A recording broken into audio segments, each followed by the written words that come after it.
Bonjour à tous, on commence ce tour de la presse sportive par la Coupe du Monde féminine qui continue malgré l'élimination de l'équipe de France. Hier c'était la fin des quarts de finale et la Suède a créé la surprise en éliminant l'Allemagne 2-1. Pour tout un pays, elles sont des héroïnes, comme l'écrit le quotidien local Aftonbladet. Après le Canada, les Suédoises accrochent donc un autre grand à leur tableau de chasse. En revanche, mauvaise ambiance en Allemagne. Le quotidien Bild écrit « Mince les filles » ce matin sur sa une. Après les garçons l'an dernier en Russie, les Allemands enchaînent donc les échecs sur la planète foot. L'Italie aussi a dit adieu à ce mondial en France, mais contrairement à l'Allemagne, sans regret.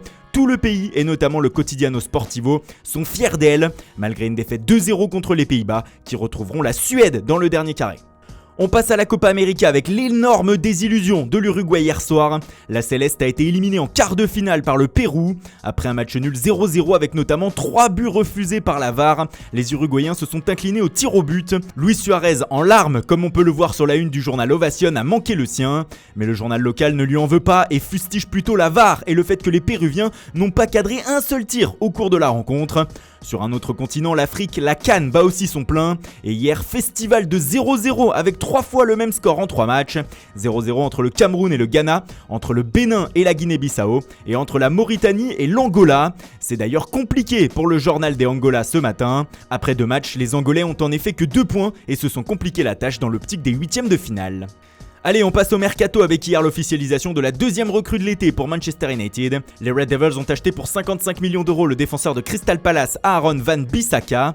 Le joueur de 21 ans fait la une du Sunday Mirror ce matin, mais aussi du Sunday Star où on le voit signer son contrat. Le tabloïd indique que Manchester ne va pas s'arrêter là et se penche désormais sur le milieu de terrain de Newcastle, Sean Longstaff.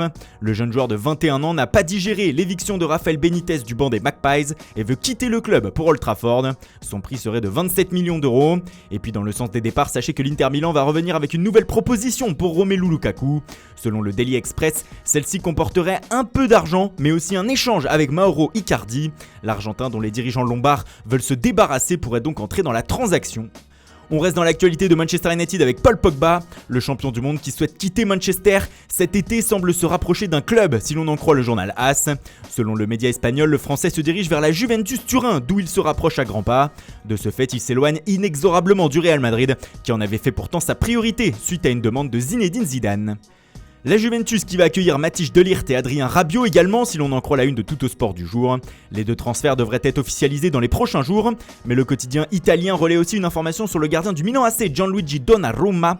Selon le média, les Milanais auraient fixé le prix de leur portier à 50 millions d'euros. Seulement 50 millions, écrit même le quotidien, qui explique que c'est la condition qu'ont fixé les Lombards au Paris Saint-Germain s'ils veulent recruter le portier italien.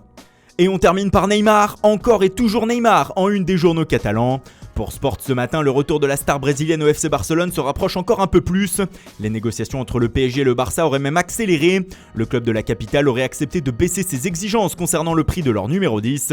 De 300 millions d'euros, on serait passé à 200. De plus, Paris accepterait de recevoir en échange un ou plusieurs joueurs blaugrana. On parle de Coutinho, Rakitic ou encore des champions du monde Ousmane Dembélé et Samuel Umtiti. Mundo Deportivo, lui, se penche sur les coulisses du retour de Neymar avec quelques informations confidentielles.